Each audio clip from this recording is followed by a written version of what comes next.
there, it's Jen, and I'm here today to share something a little bit different with you. This is my first video in a series of videos that I'm going to do about how to use 6x6 paper pads in your scrapbooking rather than using full sheets of 12x12 paper. If you're like me, if you love a collection but can't justify buying the whole collection because you have so much paper already, so you get the 6x6 paper pad because you get all of the papers in a smaller size, and it's a lot more cost effective, $5 or $6 versus maybe $20 for the whole paper collection in 12x12, then you have a lot of 6x6 paper pads that you need to use up. I've recently purged a bunch of mine, but I still have a lot that I want to use and a few that I haven't even touched, including this one by Basic Gray called Hey Boy that I'm going to use today. And my first tip I'm going to suggest to you is, so it's great to buy the 6x6 paper pad because you get all of the papers. You usually get 2 of each paper depending on the manufacturer, and it's in a smaller scale, which is great for card making as well, but we're going to focus on scrapbook pages. And so what you can do is buy your 6x6 paper pad, and then you can buy some of the coordinating embellishments that go with it so that you don't have to break the bank when you're wanting a new collection. So I'm going to just show you one way today how you can use the 6x6 paper pad to kind of fill up your layout without having to use the 12x12 sheets. And again, this is the first in a series, so I'll be bringing you a new video each week showcasing different ways that you can use your 6x6 paper pads. So I'm starting with these photos of my nephew and a white piece of cardstock. I've gone ahead and sped this part up just a little bit, and I'm just flipping through the Basic Gray paper pad to see what kind of papers I might want to use that will coordinate well with my photos. And I'll just rip a few out. This particular pad is single-sided papers, and it comes with 2 of each. And then I'm just pulling in, I know I have that little bottle cap that says Thirsty and it has green on it, so I wanted to pull in a little bit of green. And then I'm just starting to layer the papers up. So on this particular design, I'm going to do a central, I'm going to keep everything kind of centered. I'm going to use that one piece of 6x6 paper as a whole, and I'm going to cut this other piece in half and use it as a border spanning across the layout. And you won't see the seam because that 6x6 piece in the center covers it up.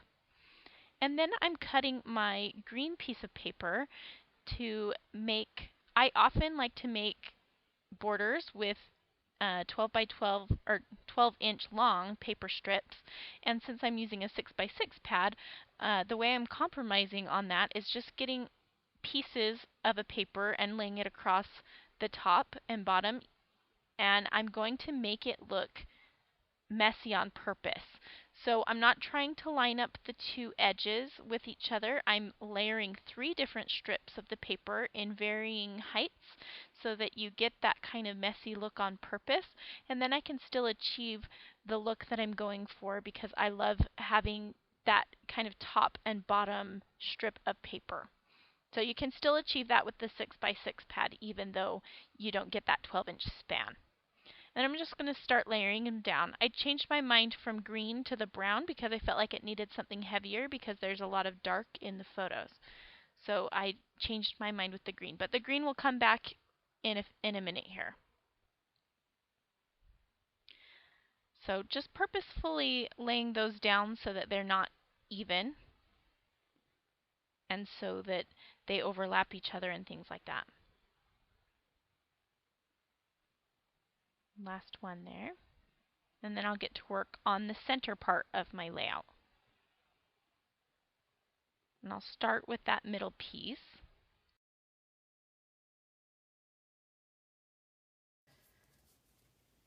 One of the best ways to use your 6x6 paper pads is to really capitalize on the amount of paper that you use. So I often cut the paper into pieces that can just, they look like one continuous piece, but you just put them so that they line up behind the photo. So you don't even realize that that piece in the middle is missing. And that's a great way to use them in a way that you don't use as much paper. Don't think I got that quite straight. There we go. And then I am going to use a whole sheet right in the center.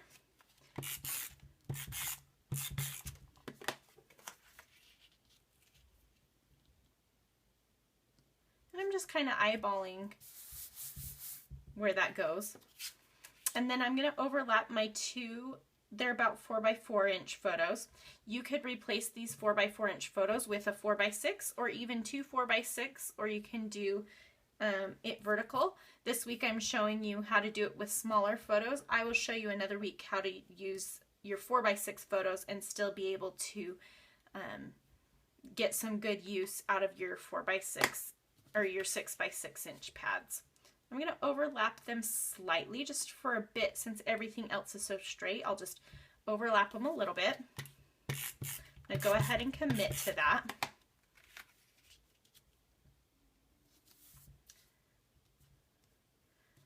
Just put them slightly off kilter.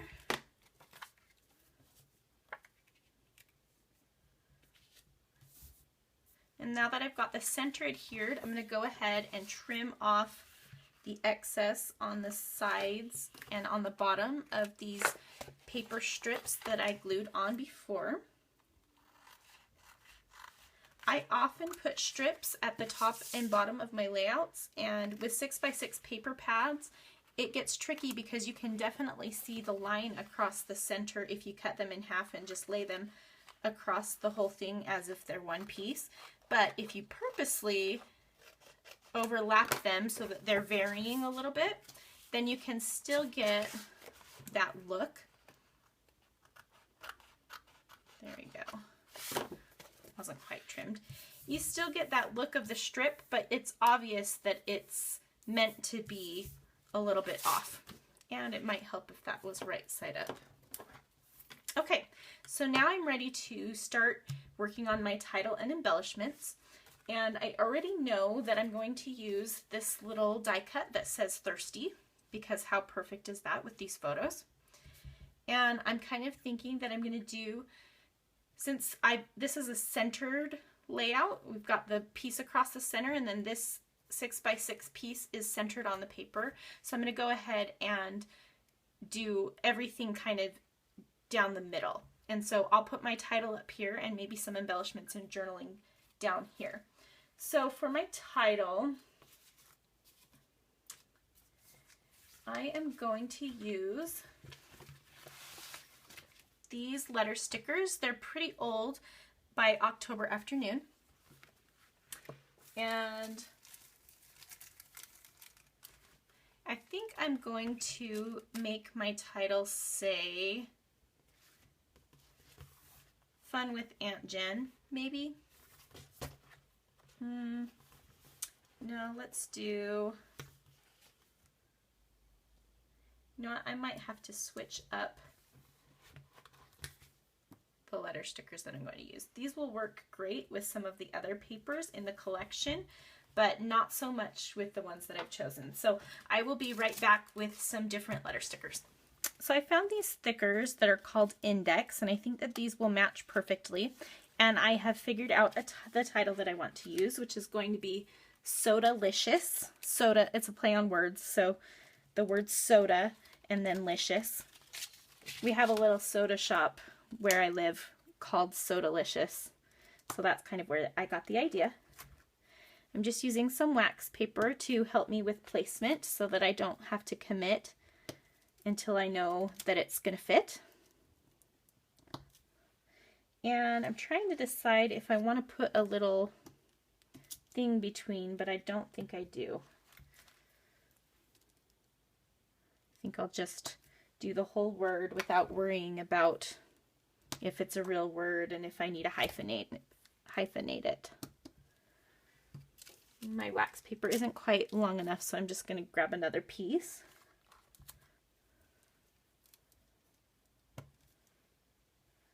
Okay, almost done. So it's kind of a long title, but I think it will just fit on that 6x6 inch space.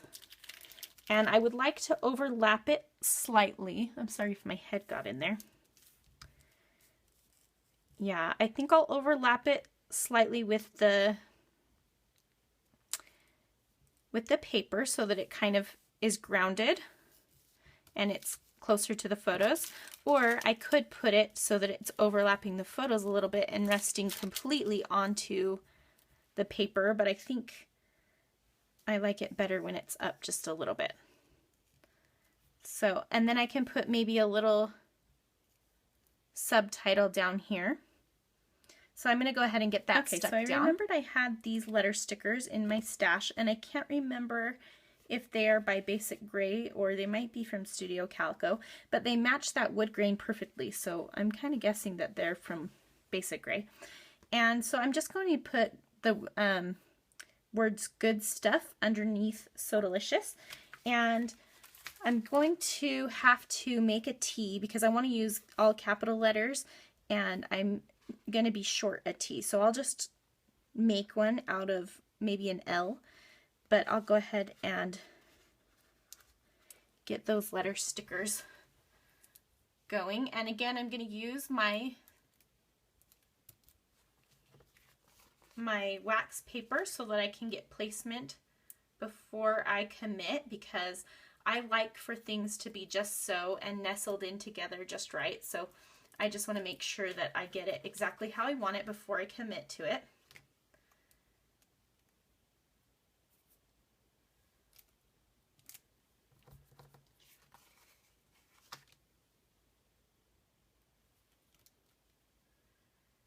And I'm just pulling out the centers of those letters.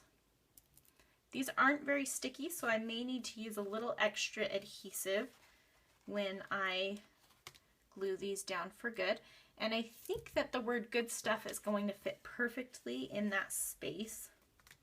So I'm going to take an L and just snip off the bottom and see if I just stick it back in a different way, if it looks like a good enough T. It's a little bit different than the other letters, but I think it will work.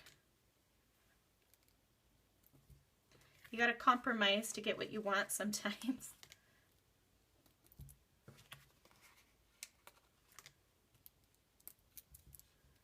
Okay, so that is going to work out perfectly.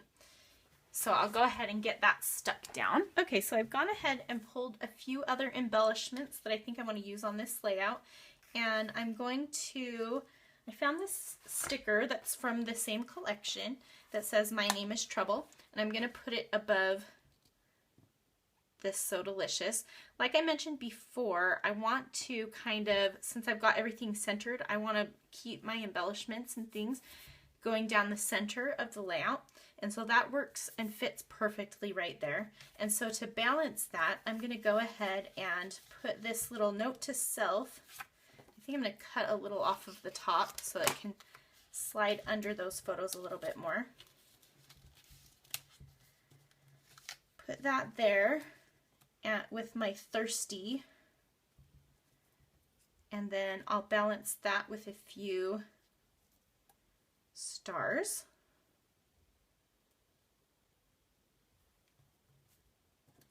And go ahead and get those stuck down. And I think I'll pop up the thirsty on some foam dots so that it can kind of stand out a little bit. And this is cream based, but it doesn't bother me to have cream and white next to each other. But if it bothers you, you can just choose a different variety of embellishments. I'm just using these thin foam squares to give it just a little bit of lift. Oops. Sometimes the backing's tricky to get off.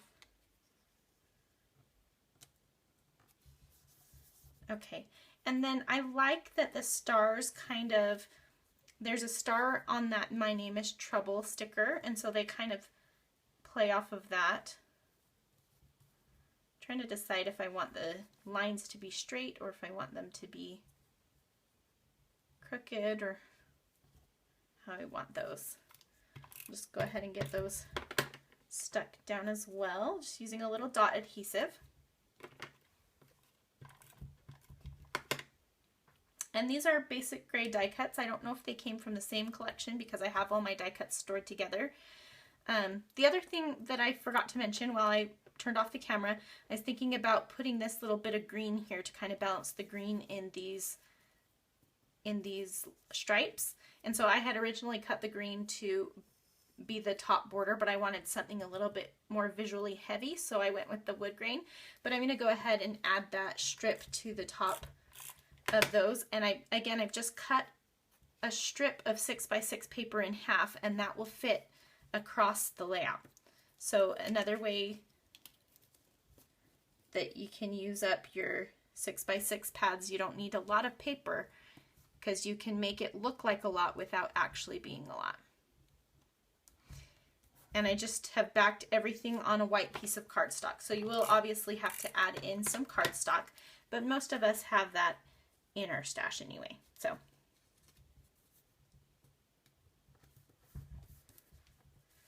I'll go ahead and get some journaling on and then come back with some final finishing touches. So I've gone ahead and added a little sticker from My Mind's Eye, super old, with a date stamp at the bottom to kind of fill out the rest of my line of embellishments.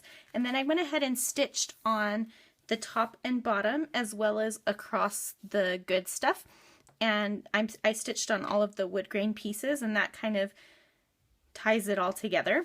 And what I do with my extra threads is I pull on the thread on the back and it pulls out a little loop. And if you just pull that through, it pulls the thread from the front to the back. So I do that, and then I just grab a little bit of washi tape from my stash and tape that down in the back. And then on where I've stitched on the sides, I can just pull that around like this and tack that down again with a little bit of washi tape.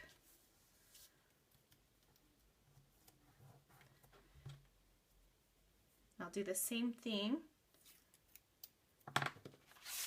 on this other side. And then I'll go ahead and trim the excess so that's not just floating around. Just toss that in the garbage.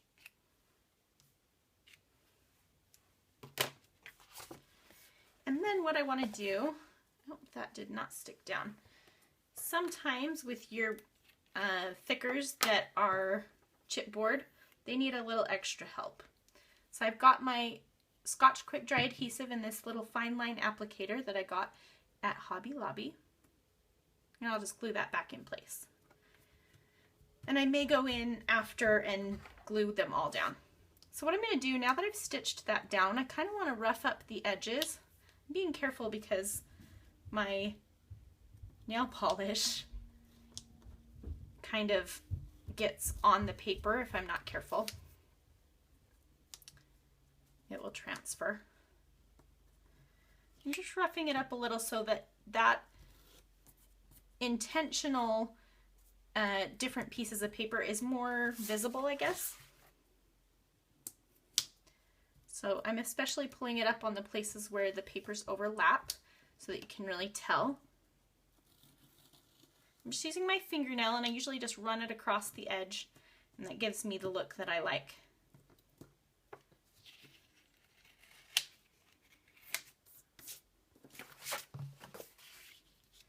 And that looks good to me. So last thing I want to do is add some ink splatters. And I'm going to use Dark Calico by Mr. Huey's. And this will be an experiment because I haven't done this before. But I have these little droppers, and I'm just going to get a little bit in a dropper, and I'm going to drop some big droplets.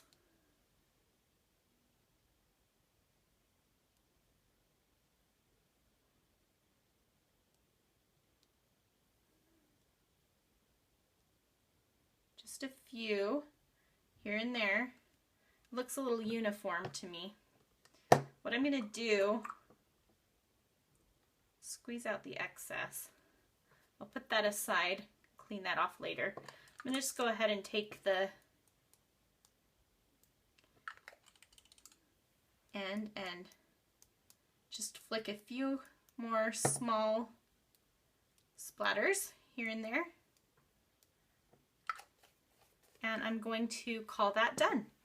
So that is one way that you can use your 6x6 paper pads to get a layout that you could get with a paper line that you don't want to buy the whole 12x12 paper pad or papers for, but you can stretch the 6x6 paper pad to make it look like you have plenty for what you need. So please join me next time for another 6x6 paper pad love video, and I will be back next week with another way for you to use up your 6x6 paper pads. Thanks so much for joining me. Bye-bye.